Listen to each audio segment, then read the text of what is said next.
좋은 아침입니다. 항상 우리가 하루하루를 맞이하는데 맞이하면서 오늘은 나에게 어떤 일이 벌어질 일이 있을까 하고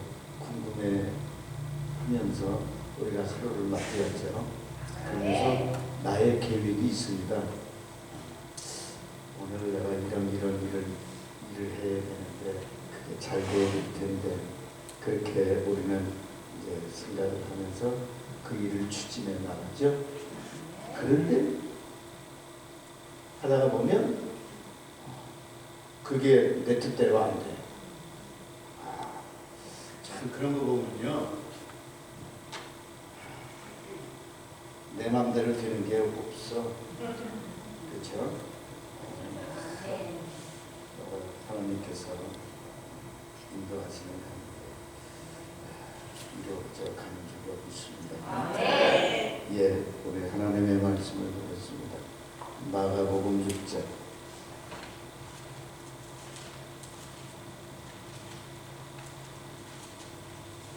마가복음 6장 45절로 52절까지 말씀드리겠습니다.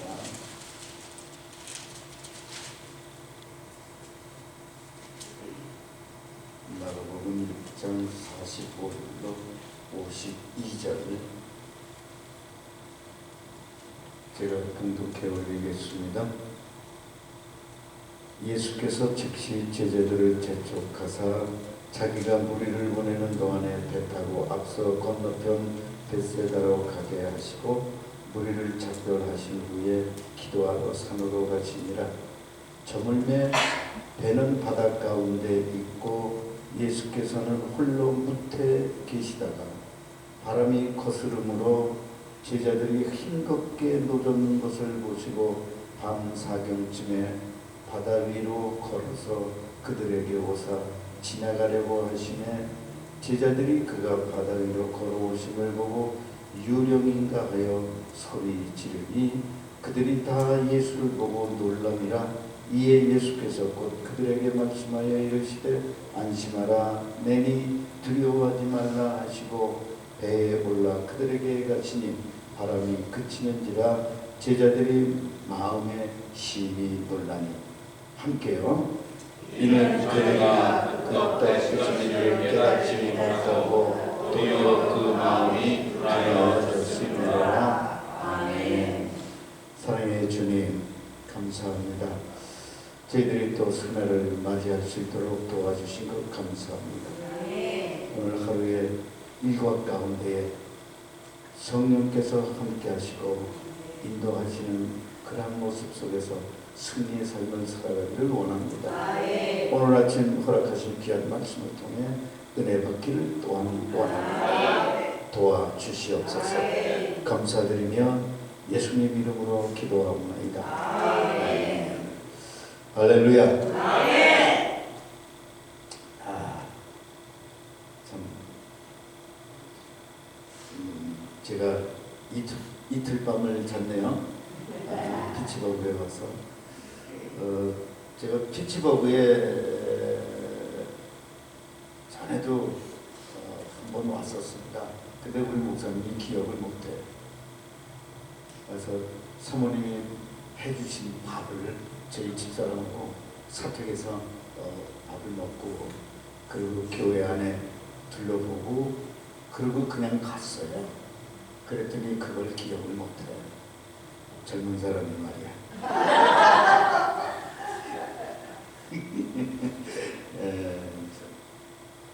저는 우리 조영선 목사님이 신학교 다닐 때 얼마나 체격이 엄청 크잖아요. 제가 볼 때 뒤에 있으면 앞이 안 보여. 등팔이 얼마나 크고 그런지. 그래서 제가 백곰이라고 불렀어요. 우리 목사님 백곰 같아 이러면서 그랬는데 목사님이 심령이 참 이렇게 깨끗해. 아주 제가 이쁠 수밖에 없는, 그 외 이쁜 사람은 더 야단치게 되고 그러잖아요. 가정에서도 왜 웃으세요, 사모님? 가정에서도 이렇게 이쁜 자식을 더 야단쳐치게 되고 막 이렇게 사랑으로 그러는 거죠. 그것처럼 제가 우리 최은수 목사님 좀 신소리도 좀 많이 했었는데, 그런데 목사님이 이 피치버그에 오셔서 목회를 하시면서 저한테 한번 전화를 주신 적이 있어요. 목사님, 내가 목회를 하는 가운데 느낌이 신학교 다닐 때 목사님한테 야단을 맞은 게 참 도움이 많이 됩니다. 그런 말씀을 저한테 주시니까 제가 이거 뭐 내가 뭐라고 이런 생각이 들면서도 헛되게 내가 야단친 거는 아닌가 보다 이런 생각을 했어요. 저는 아주 우리 목사님 너무 제가 사랑하는 그런 목사님이셨습니다. 여러분, 바람이 불어요. 바람이 불어요. 근데 이렇게 바람을 안고 가는 걸 뭐라 그래요? 역풍이라고 해요. 역풍. 그래서 오늘 제목이 역풍을 만난 제자들이야. 역풍을 만난 제자들. 맞바람 맞으니까 우리가 혹시 배 노를 한번 저어보셨나요? 배 노를 저었다고 보면 바람을 안고 노를 저으면 안 가요. 안 가. 이게 가는 건지 그냥 제자리에 서 있는 건지 10중 8구는 거의 제자리에 서 있고, 자칫 잘못하면 조금 젖는 게 힘들면 노를 안 저으면 자꾸 뒤로 밀려간다고요. 그 정도로 이제 역풍 부는 거를 말하는데, 여러분, 우리 대한민국의 그 민족성은 어려울 때일수록 한 마음으로 뭉쳐가지고 잘 이겨나갈 수 있는 저력과 특징을 가지고 있는 국민입니다. 정말 우리 대한민국에 태어난 것을 저는 자랑스럽게 생각해요. 그리고 정말 감사한 게 북한에 있는 게 아니라 남한에 있는 게 얼마나 또 감사합니다. 저희 부모님들은 다 북쪽이에요. 우리 아버님은 신의주, 우리 어머니는 묘양산 있는데 그쪽이라. 그런데 이분들이 일찌감치 피난 나와가지고 강원도 춘천이라는 데 머물러 있으면서 거기서 사업을 시작을 합니다. 그때 제가 거기서 태어난 거예요. 그래가지고 제 우위는 딸만 셋이야. 근데 우리 아버님이 2대 독자야. 그래서 제가 태어났어. 그래서 3대 독자야, 제가. 그러니까 1남 3녀니까 그 회사의 직원들이 아이고 한 톤 내셔야 합니다. 아마 그럴 때 모양이에요. 그러니까 어느 날 회사 문을 접고 등산폭포라고 아세요? 의암댐이 있는데, 의암댐이 강원도 분이 안 계시구나. 그래요. 춘천에 들어가는 그 의암이라는 데가 있는데 거기에 이제 등산폭포가 있어요. 거길 직원들을 데리고 놀러 갔다가 직원들이 그냥 술들이 이렇게 챘대. 그래가지고서 우리 아버님이 이러고 있다가는 집에 못 가겠다. 그래가지고 배를 타고 건너와서 강천역에서 표를 다 끊었대요. 그러고서는 사람들 빨리 오라고. 그랬더니 술들이 채서 노를 졌는데 흥건아 그러면 뭐 그냥 그러면서 마냥 오고 있으니까 기차 들어올 시간은 됐고 빨리 오라고. 그래가지고 그렇게 옆으로 나와가지고 그 바위돌에 서서 빨리 들어오라고 소리를 지르다가 헛디든 거예요. 그래가지고 그 밑으로 낙상을 했었어. 근데 공교롭게도 그냥 뇌진탕이야. 돌에 딱 떨어지는 순간에 가지고 돌아가셨어요. 그러니까 아들 낳고 백일잔치 하시다가 돌아가신 분이 저희 아버님이세요. 그래서 저희 어머니가 어느 날 내가 어느 만큼 크니까 날 데리고 강천역에 와서 네 아빠가 여기서 서서 직원들 부르다가 여기서 낙상하셔서 그 밑에 보니까 돌들이 아직도 이렇게 삐죽삐죽 나와 있는 게 있어요. 검은 돌들이. 가지고 근데 얼굴을 모르니까 저는 아버님 얼굴을 모르잖아요. 모르니까 실감이 안 나고 그런가 보다 덤덤하게 그렇게 저는 들었어요. 그러니까 우리 어머니가 조금 서운했을런지도 몰라. 뭐 애가 그냥 막 거기서 울고 뭐 아버지 한번 부르고 뭐 이러질 않고 덤덤하니까 그건 제가 기억이 나요. 덤덤하더라고요. 그러면서 이제 아버지 없이 제가 이제 어머니 밑에서 자라나게 피난 다니고 그러다가 머문 곳이 미아리 기름시장 아세요? 그것도 몰라?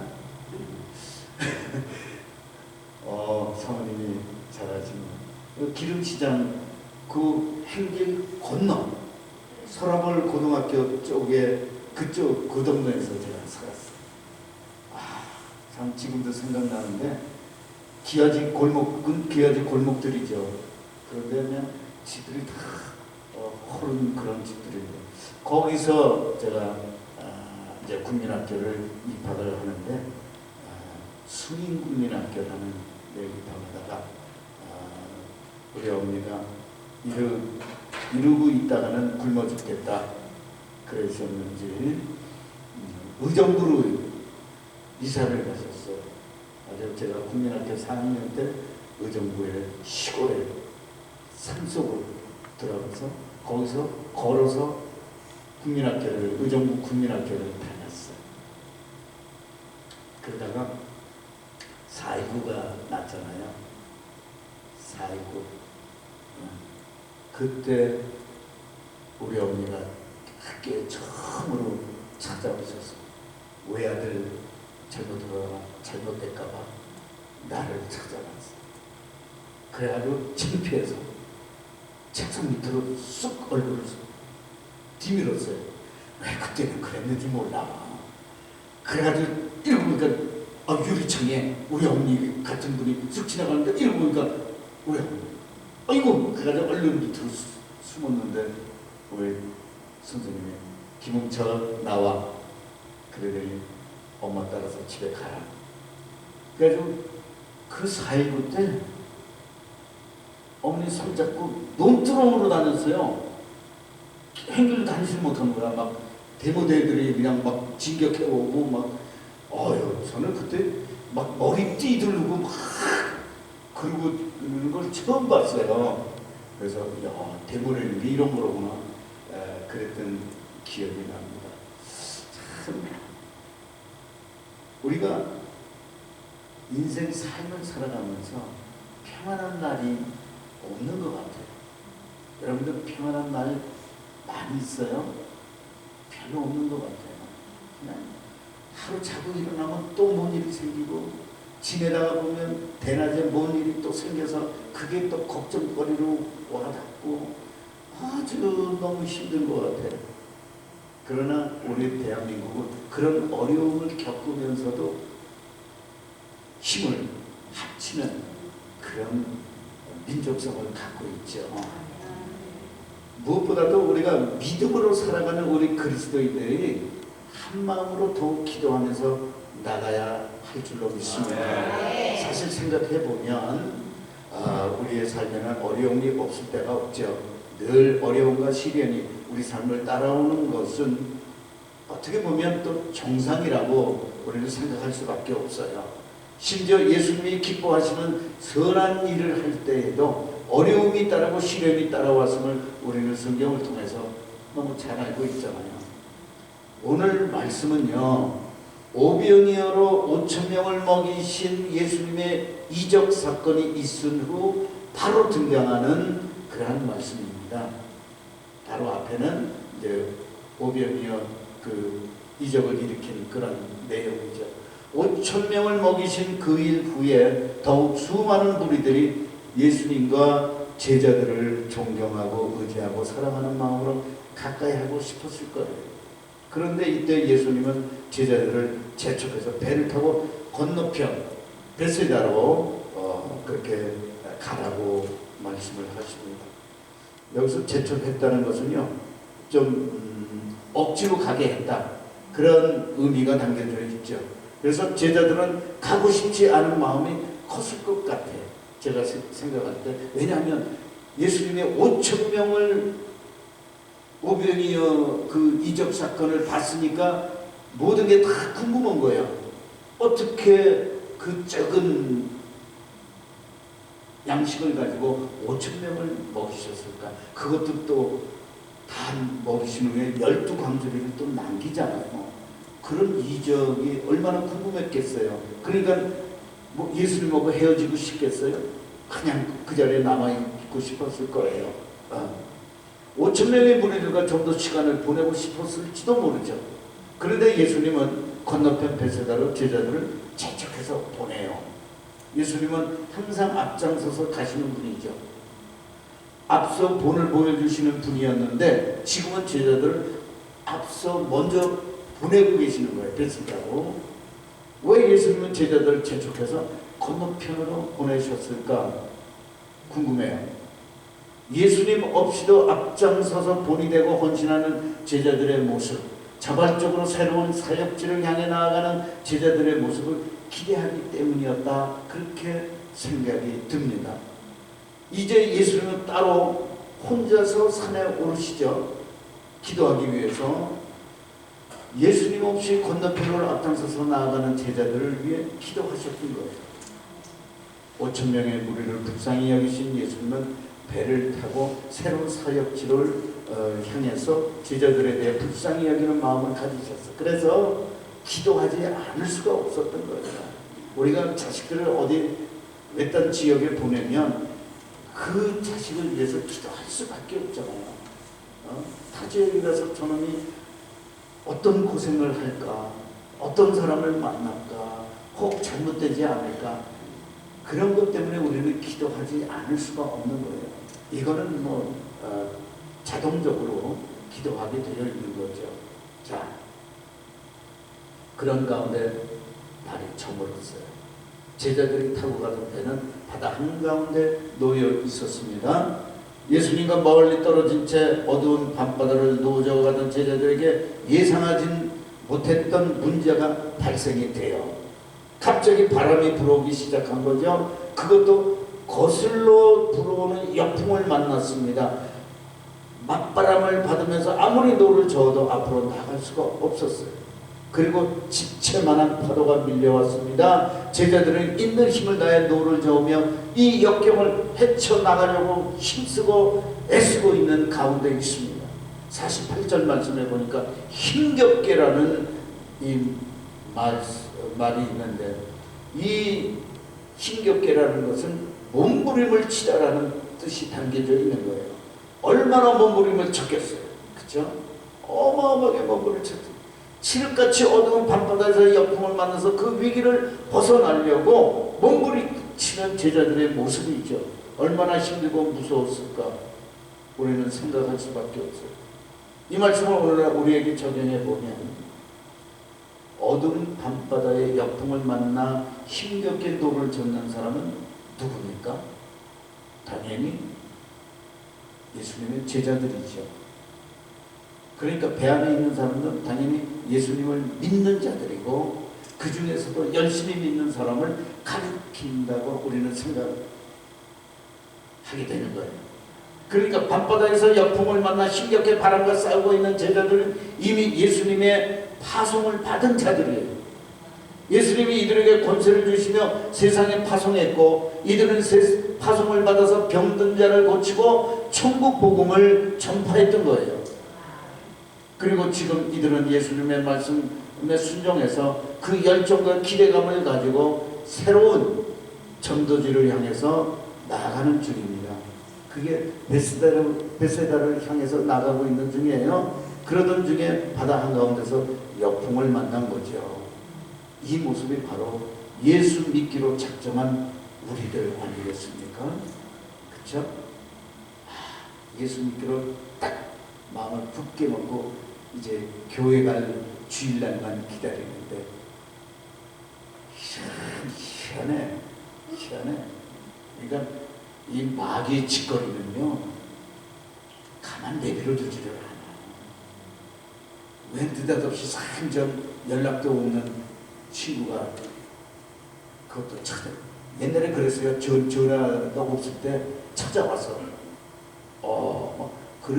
그러면 얼마나 힘들어도 아니 집에 이 전화는 있는데 핸드폰이라는 게 없을 때 얘기하는 거예요.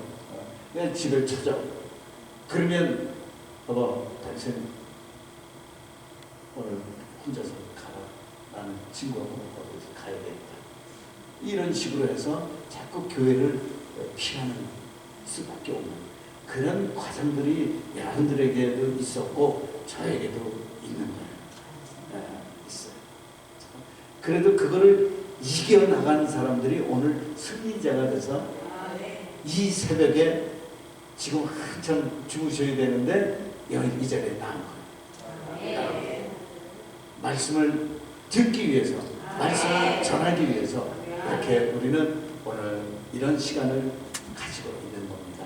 그래서 오늘 이 말씀이 끝나고 나서 여러분들이 하시고자 하는 일들이 주 안에서 정말로 형통하게 잘 이루어지기를 주님의 이름으로 축복합니다. 예. 우리도 예수님에 대한 열심으로 누구보다도 앞장서서 헌신을 하죠.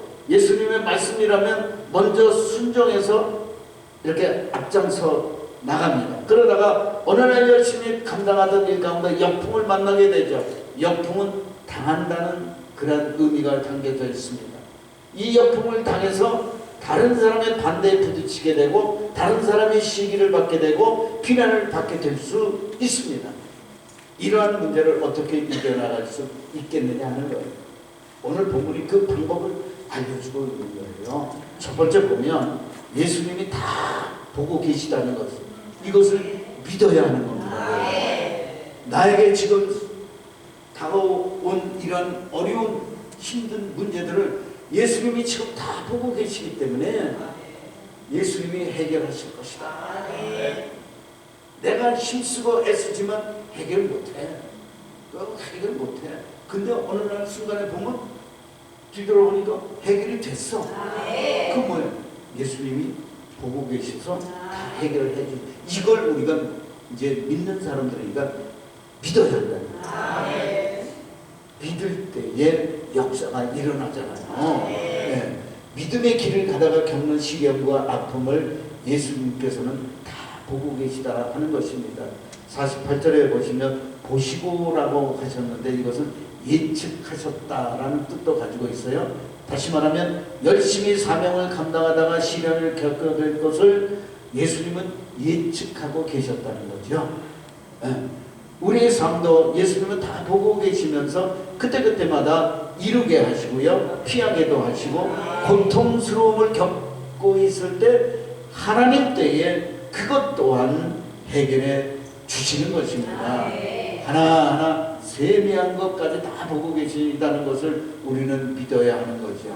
믿을 때 내 삶이 형통해지는 것임을 믿으시는 여러분들 되시길 바라요. 두 번째는 예수님이 우리에게 다가오신다는 이것도 믿고, 예수님이 나를 찾아오십니다. 예수님은 나를 찾아오셨기 때문에 내가 예수를 만날 수 있고 예수를 믿을 수 있고 이렇게 되어진 거예요. 내가 예수님을 찾아가는 게 아니라 예수님이 먼저 나를 찾아오신다는 거죠. 말씀 속에서 예수님은 구경만 하신 것이 아니에요. 밤바다를 걸어서 제자들에게 직접 다가오셨듯이 우리에게 먼저 다가오시는 분이 바로 예수님이시라 하는 겁니다. 여러분, 예수님하고 한번 불러보세요. 예수님. 그 예수님을 기다리세요. 예수님께서 여러분에게 오셔서 여러분을 위로하시고요, 여러분의 문제를 해결해 주실 것을 믿으시기를 바랍니다. 이걸 믿어야 되는 거예요. 마지막 세 번째, 예수님이 우리에게 주시는 말씀을 들어야 하는 거예요. 아멘. 참 말씀을 들으면요, 뭔 말인지 못 알아듣는 게 너무 많아서 저는 그러다가 졸아요. 그 뭔 말인지 모르니까 그냥 이렇게 눈이 앞으로 자꾸 내려와. 그러면 우리 집사람이 옆에서 이렇게 보니 분위기가 이상하거든. 이렇게 보니까 내가 이러고 있거든. 그러면 탁 꽂는 게 허벅지로 탁 꽂혀. 얼마나 아픈지요. 이 허벅지 이 연한 살을 탁 하고 꼬집어봐. 시퍼렇게 멍들어요. 남자도 너무 아픈 거예요. 그러면 정신이 번쩍 나면서 짜증이 확 나는 거예요. 쉽게 얘기해서 신경질이 확 나는 거예요. 그래가지고 내가 교회 오나보라. 이제 안 한다. 이런 생각을 자꾸 하는 거예요. 그러니까 그 꼬집는 것도 적당히 해야 돼. 그러다가 어느 순간에 이상한 숨소리가 나거든요. 그랬더니 내가 고개가 이렇게 넘어가는 거야. 당신하고 이제 교회 못 가겠대. 창피해서. 옆에 사람들이 그렇게 많은데 당신이 이러고 뒤로 고개가 넘어가면 어떡하냐 이거야. 눈 감고 있는 것까지는 좋은데 그건 참을 수가 있는데 하고 뒤로 넘어갔대. 참 아주 그래서 굉장히 힘들었어요. 그런데도 참 극성 맞은 제 아내 때문에 제가 이렇게 또 목사가 돼서 예수님의 말씀을 전하는 사람으로 변한 거예요. 참 멋있어요. 저는 인생 삶의 제2의 삶을 살아가고 있는 거잖아요. 우리가 제가 40까지 보면 우리가 70이요 80이라고 그러잖아요. 그러면 80이라고 생각하고 40까지라고 그러면 40은 제가 세상 안에서 살았어요. 아주 내 멋대로 살았어요. 밤새껏 집에 안 들어가요. 꼬박 밤새요. 고개를 절레절레 흔드시는 분 계시네. 그랬어요. 내가 세상에 푹 빠져가지고 친구들이 너무 좋아서요. 친구네 집에서 밤새고 얘기하는데 뭔 얘기가 그렇게 지금 생각하면 난 뭔 얘기했는지 몰라. 하나도 득되지도 않는 그런 얘기를 그렇게 밤새고 얘기하고 그런 거. 그다음에 이제 놀이를 하는 거.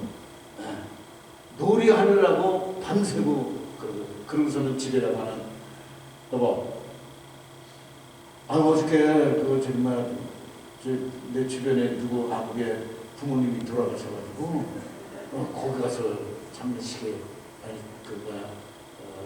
그 집에 가서 그분들 위로해드리느라고 그렇게 집에 못 들어갔다. 거짓말 엄청 시켰어요. 그런 거죠. 그래서 그게 굉장히 가슴에 못이 베끼는 것 같아. 내가 미안해. 집사람한테 너무 미안해. 그래가지고 회개하고서는 나 그거 회개했다고 고백을 했어.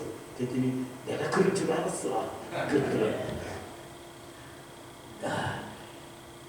예수님이 우리에게 주시는 말씀을 들어야 하는데 그 말씀이 어려우면 참 듣기 힘들어요.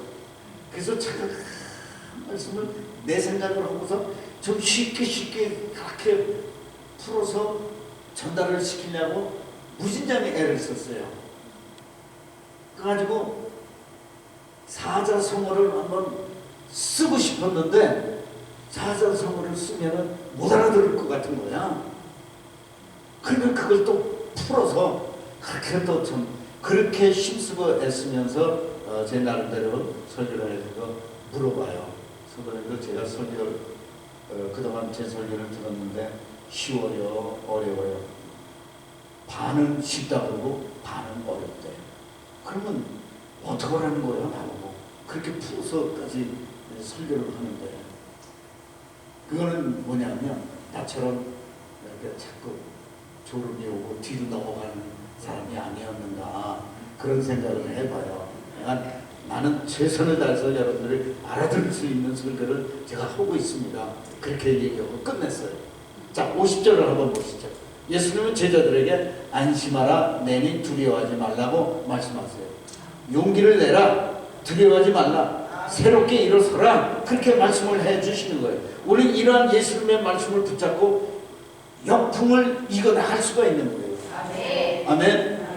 사랑하는 여러분, 오늘 말씀에 소개되는 제자들의 모습은요, 어디서 많이 본 듯한 모습이 아니겠습니까?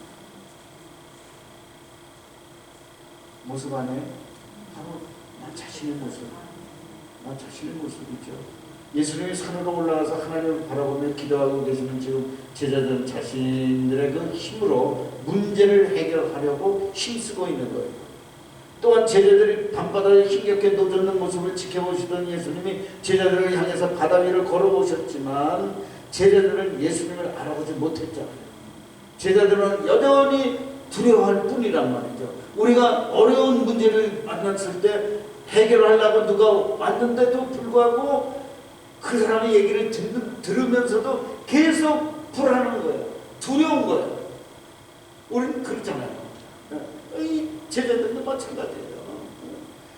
그뿐이 아니죠. 제자들은 조금 전 예수님께서 오병이어의 기적 사건을 기억하지 못했다고 그랬어요. 그 마음이 둔해졌다는 거예요. 바로 앞서 있었던 일인데, 어려운 환경이 닥쳐오면 더욱 우리가 정신을 차려야 하는데, 그래야 우리가 살아갈 수 있는 거 아니겠어요? 그런데 그 어려운 환경을 벗어나기 위해서는 최선을 다해서 우리가 필요한 것들을 기억하도록 우리는 힘써야 되는 거예요. 근데 그걸 못하고 있는 거예요. 둔하기 때문에. 보리떡 5개와 물고기 2마리로 5,000명을 먹이시고 12바구니가 남는 기적을 봤는데도 그것을 기억을 못하고 있다는 게 이게 말이 되냐고요. 우리는 기억하고 있는데 이들은 왜 기억을 못하고 있었어요? 그러나 당사자가 되면 기억을 못할 수가 있는 거예요. 그래서 우리 사람은 둔한 거예요. 그렇게 있어요. 이들이 받은 은혜가 오래가지 못했다는 거죠. 금방 잊어버리고 말았어요. 어때요? 이 제자들의 모습 누구랑 같아요? 나랑 똑같아요. 나랑. 우리가 말씀을 통해 은혜 받고 그것이 오래가지 못하고 다 까먹고 말잖아. 아, 목사님 오늘 은혜 많이 받았습니다. 그건 조금 그 문 밖에 딱 나서 자동차 문쯤 가면 다 잊어버려. 예수님을 향해 가졌던 열정을 오래도록 간직하고 있어야 하는데 야속하게도 그렇지 못하고 금방 잊어버리는 게 우리 인간의 모습이에요. 그래요. 우리와 똑같이 제자들의 모습이 그랬었다는 거예요. 이들이 베세다를 향해 출발할 때는 힘차게 출발했지만 바다 한가운데서 역풍을 만나니까 예수님 잊어버린 거예요. 실망하고 두려워하고만 있었던 거죠. 그리고 자기 힘으로 해결하려고 힘을 합쳐서 애쓰고 있는 그 모습을 우리가 상상이 되잖아요. 아, 그렇겠구나 하고 이들은 예수님을 찾지 않았어요. 거기서 예수님을 찾아야 되는데 큰 소리 질러 예수님을 부를 수 있어야 되는데 안 불렀단 말이에요. 자기네들이 해결하려고. 또한 예수님이 밤바다를 걸어오시니까 오히려 예수님은 유령인 줄 알았다는 거죠. 그리고 소리를 질러요. 눈앞에 예수님을 두고도 알아보지 못했던 거죠. 그러니까 예수님이 답답해서 뭐라 그래요? 안심하라, 내니 두려워하지 말라. 그렇게 말씀하시자 비로소 그때서 알아보고서는 말씀이 없이는 예수님을 알아볼 수도 만날 수도 없다는 것을 우리는 또 깨닫게 됩니다. 말씀을 들어요. 아멘. 이렇게 마음이 둔한 제자들은 어두운 밤바다에서 어떻게 구원을 받게 됩니까? 바로 예수님의 긍휼의 마음을 통해서 구원을 받아요. 예수님의 그 조건 없는 사랑은 우리의 부족함에도 불구하고 변함이 없으시기 때문에 우리를 늘 구원하신다는 거예요. 이를 통해서 제자들의 어려움을 겪을 때 예수님은 결코 외면하지 않으신다는 것을 확실히 알려주고 있는 거죠. 네. 내가 어렵고 힘들 때, 주의 일을 하다가 역풍을 만나 쓰러질 때 예수님은 결코 나를 외면하지 않으신다. 아멘. 외면하지 않으십니다. 그러니까 믿어야 돼. 그걸 믿어야 돼. 예수님은 나를 바라보고 계시다니까요. 이걸 우리가 믿어야 믿음 생활에 아무 문제 없이 원만하게 우리가 신앙생활을 해나갈 수가 있는 거예요. 그리고 옆에 분들과 대화를 나눌 때 같은 그런 믿음을 가지고 있으면 의사소통이 잘 돼. 소통이 잘 되는 거야. 근데 그렇지 못한 사람하고 얘기하면 난 그걸 믿어. 그러면 뭘 믿어? 믿는 사람인데도 그러니까 믿음의 그 정도가 이게 다르면 한 사람은 나는 그렇게 될 것이다 하고 나는 믿는다. 예수님이 꼭 도와주신다. 난 그걸 믿는다. 이렇게 얘기를 하면 옆에서 아멘. 미투. 이래야 되는데 속으로 그래 엄마 잘 믿어. 저는 참 제가 그랬기 때문에 그런 사람을 지금 딱 만나면 보면 너무 화가 나다. 내가 그랬기 때문에.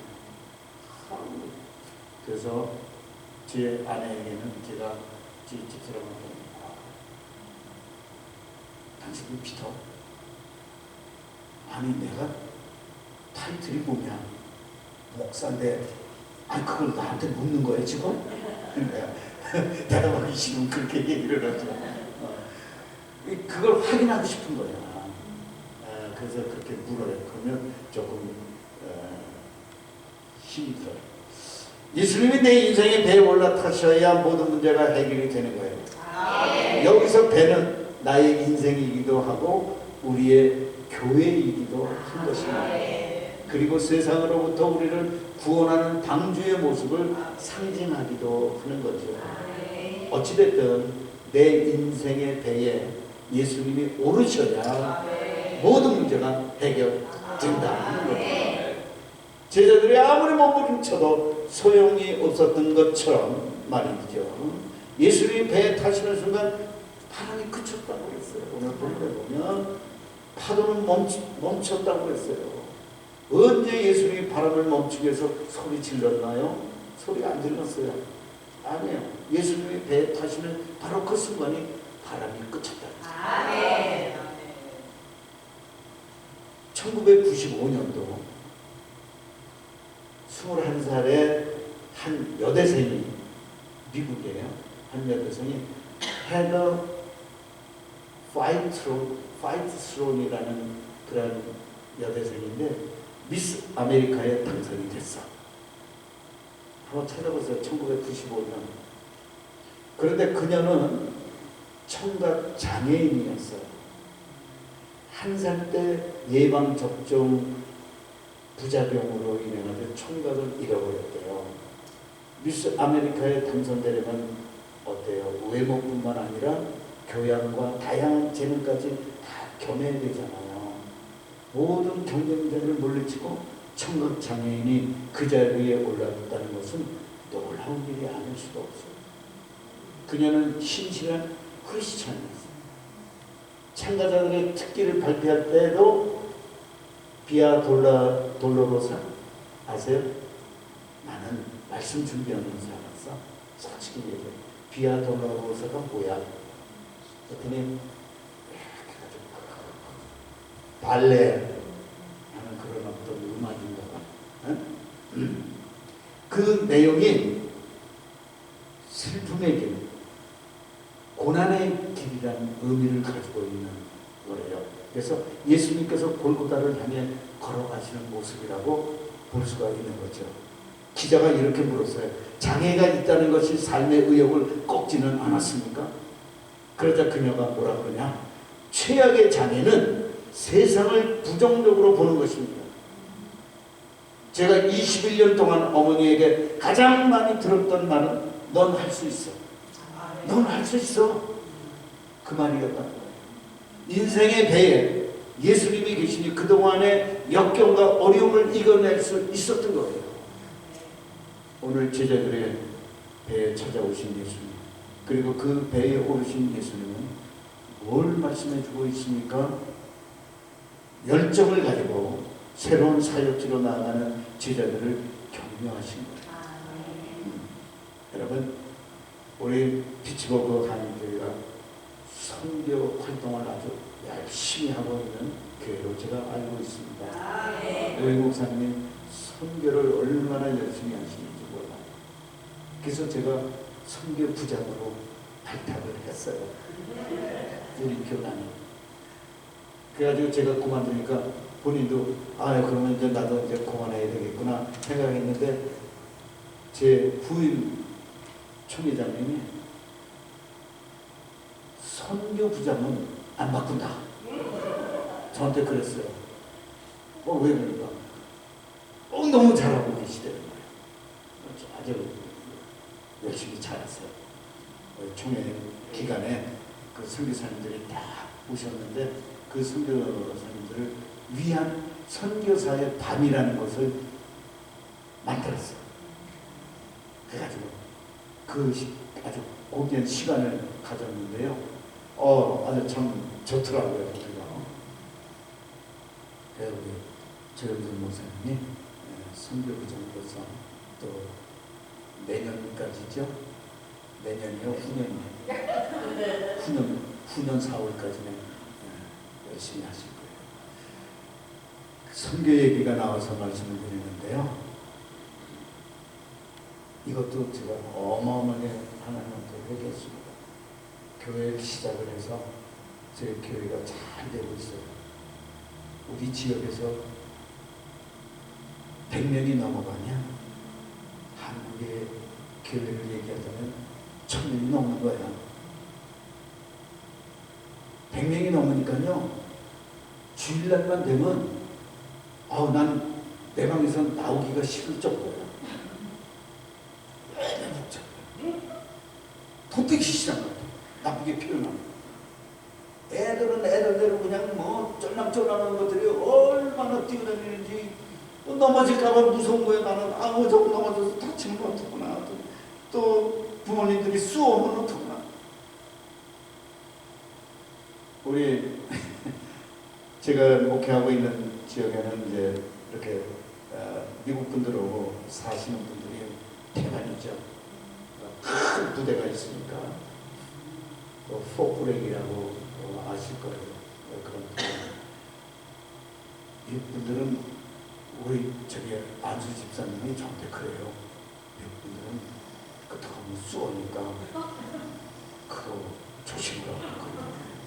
제가요 뉴욕에 있다가 왔습니다. 한국에서 있다가 뉴욕 왔다가 그러고 왔으니까 눈이 와도 교회는 나와야 된다. 아니 눈 온다고 교회를 안 와? 이러고서 그냥 막 야단쳤어요. 그랬더니 끝나고 나니까 또 우리 집사님이 목사님 그거 야단치지 마세요. 잘못하다가 자동차가 미끄러지거나 아니면 사람이 미끄러져서 넘어지면 목사님 수당해. 그래서 수가 뭐야? 고발당한대. 왜 고발을 해? 아니 환경이 이런데 어떻게 교회를 나오게 하냐 이거예요. 그래서 관두라 그래. 내가 그랬어. 그런 식으로 이것저것 다 따지면서 무슨 신앙생활을 하냐고. 뉴욕에서는 눈이 이렇게 쌓여있는데도 그걸 몰고서 차를 몰고 교회를 나오는데 뭔 얘기를. 아니 눈이 몰라서 우리 동네는 눈 많이 안 와요. 이렇게 깔렸어. 바람 불면 휙 날아가는 눈이야. 근데 은행 닫죠? 학교 문 닫죠? 이해를 못하겠더라고요. 그게 적응이 안 됐어요. 그래서 그냥 집에 와서 막 짜증을 부리는 거예요. 나 여기서 목회 못하겠다. 그래가지고 주일날 저녁 예배도 있었어요. 그랬더니 어느 성도가 오더니 목사님 저녁 예배 나가면 안 돼요? 왜? 남편이 못 나가면 깜깜한 밤에 어딜 나가요? 그래서 그 수수 얘기를 하도 들어가지고 야 이거 내가 기도해 볼게요. 거기서 그걸 내가 어떻게 기도를 해요? 저녁 예배 없었으면 좋겠습니다 하고 기도해야 돼? 그거 좀 그렇잖아. 그래서 그냥 내 생각으로 그래 말 듣자 여기서. 그러고서는 저녁 예배를 없었어요.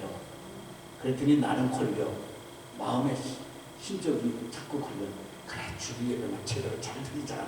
이런 생각도 하면서 그랬는데 나 그 수고한다는 바람에 아주 몸살을 앓았는데요. 수는 정작 내가 했어. 안 할 수가 없었어요. 죄송합니다만은 교회에서 무슨 목사가 수를 해요. 근데 안 할 수가 없었어. 건축을 하는데 수십만 불 들여가지고 80만 불인가 들어서 건축을 하는데 그걸 다 우리 본부총회, 하나님의 총회, 본부총회에서 론을 얻어가지고 건축을 하는데 중간쯤 되더니 더 진행을 안 해. 왜 안 하나 그랬더니 어느 날 와가지고 재료를 사야 된대요. 그래서 돈을 달래. 그래서 줬죠. 10몇만 불을 또 줬어요. 재료 사라고. 그다음부터 안 와. 이야, 진짜 2개월을 기다려도 안 오고 3개월을 기다려도 안 와. 6개월 만에 견디다 못해 성도들이 뭐 난리 저한테 막 뭐라고 그러시니까 이걸 어떻게 그러다 변호사를 찾아가서 상의를 했죠. 그랬더니 서류가 있네요. 그래서 서류는 다 있다. 그래서 다 갖다 보여줬더니 딱 보더니 이건 내가 맡아서 할게. 이길 수 있다. 그러니까 나한테 맡겨라. 이걸 어떻게 쓰리구나 이걸. 그러나 그 컨트랙터가 너무 비리고 어떻게 교회를 그렇게 살려치냐고. 그래서 오케이 일을 해라. 그래가지고서 진행이 돼가지고 재판을 받아가지고 이겼어. 제가 우리 지역은 4배야. 4배를 물어줘야 돼. 4배를. 그러니까 컨트랙터가 저 유태인인데 얼굴을 하얘지더니 나한테 와가지고 파스타 뭐라 그러는데 못 알아듣죠. 뭐라고 그러는데 짐작에 나 그 돈 없다. 그러니까 나 좀 봐주라. 좀 깎으면 안 되냐. 뭐 이러는 것 같은 거야. 그래서 우리 며느리 보고 뭐라고 그러나 한번 들어봐라. 내가 생각한 거 똑같아. 그래서 그 얼굴이 지려가지고 있는 얼굴을 보고 차마 너 내내 물어내. 이렇게는 못하겠어요. 그래서 원금만 물어내라. 나한테 가져간 돈 그것만 물어내라. 그래서 14만 불을 물어내기로 하고서 그걸 한꺼번에 못 주겠대. 돈이 없다고. 야, 나한테 받아가기는 한꺼번에 받아가고 주는 거는 그렇게 못 주겠다는데 그래도 받아야 될 거 아니에요. 그 다달이 얼마씩 주는 걸로 해가지고서 그걸 수개월 만에 끝났어요. 그게 끝나니까 교회가 어려움이 찾아와요. 그래서 제가 내가 이걸 수고를 잘못하면 그래 교회에서 수고한다는 건 이거 좀 말이 안 되지. 말이 안 되는데 근데 어떻게 해? 하나님 내가 이거 안 하면 내가 성도들 얼굴을 어떻게 보냐고요. 그런 식으로 해가지고 나중에 교회가 어떤 한 사람이 풍랑을 일으켜가지고요. 그 130명이 다 나가는 거예요. 어떻게 나가는 줄 아세요? 희한하게 나가요. 주의를 받아서 제가 딱 갔더니 요금도 보일 사람들이 안 보여. 이렇게 보니까 우리 그 건축한 교회도 이 정도 됐어요. 이 정도. 둘러봐도 없는 거야. 그 사람도 없네. 대부분 제자리 애들 앉잖아요. 항상 앉은 자리 애들. 없네. 안 나온 거야. 한 10명이 안 나왔어. 그래서 그런다고 해요. 그 다음 주 딱 그러니까 확 죽어버렸어. 이게 어떻게 된 거야? 한 30명이 안 나온 거예요. 그래서 이제 드디어 나에게도 올 것이 왔구나. 말로만 듣던 교회의 분란으로 인해서 교인들이 나간다 이런 거, 이거를 제가 말을 많이 들었거든요. 나는 안 그럴 거다라고 생각을 했거든요. 내가 이게 교만이었구나. 그래, 지금도 늦지 않았다. 꿀차. 그래서 그냥 팍 그 자리에 꿇어버렸어요. 그러면서 반복이 없더라고. 잘못했다고 그랬죠. 하나님, 내가 잘못했어. 제가 교만했어요. 교만해서 가지고 하나님한테 이렇게 책망을 듣고 있는 거라고, 내가 정말 잘못했다고 그렇게 용서를 빌었어요. 그랬더니 다 나갔어요. 그 다음 주에 보니까 15명 남았어요. 그래서 본부총에다가 전화해가지고 폐임을 못하겠습니다. 왜 그러냐? 교회들이 다 나갔습니다. 나 교회를 놔두고 나갈까요? 그랬더니 아니래. 베스터빈 그냥 사용하라는 거야. 우리가 나가라고 할 때까지 사용해. 그 대신 폐임을 안 해도 된대. 거기 유틸리티만 내라. 오케이, 땡큐. 그러고서 이제 그게 1년 반 정도를 썼어요. 폐임을 안 하고. 그러다가 결국은 6명이 남았는데 어느 날 편지가 왔는데 모른다. 며칠 날 나가라. 내일 모레야. 나가라. 그래서 교회 짐을 다 싸가지고 스토레지에다가 다 갖다 놓고요. 그리고 집으로 들어갔어요. 집으로 들어가서 예배를 드리는데 그 가운데 한 분이 암으로 돌아가셔. 딱 5명. 5분을 모시고 우리 집에 거실에서 의자 갖다 놓고 거기서 이제 예배를 드려요. 부흥이 어제 그래? 아니 여기서 무슨 부흥이야? 허재는 거예요.